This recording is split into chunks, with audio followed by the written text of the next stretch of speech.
Well, I think a large part of it is capability building, obviously. And then on top of that, I guess one of the challenges is how do we do strategy?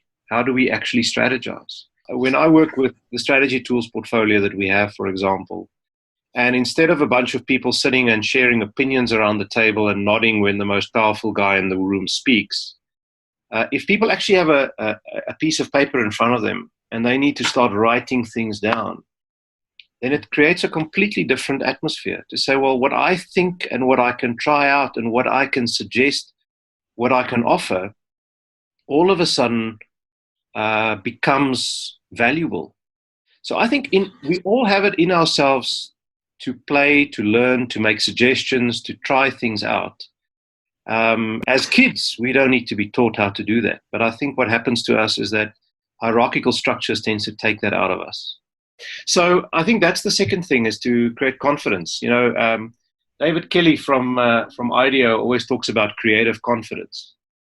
How many times do we not in organizations tell people what they can't do?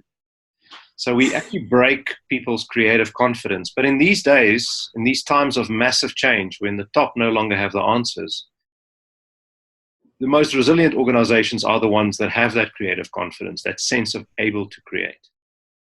Yeah. And then I think another thing is giving people easily small amounts of money.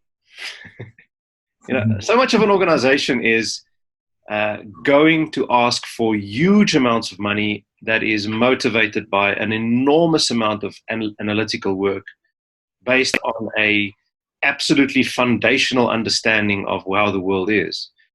I think if we could allow people to do many more small bets, small budgets, small funding rounds, almost like the startup space, to say, well, here's a little bit of capital, go and try it, come back.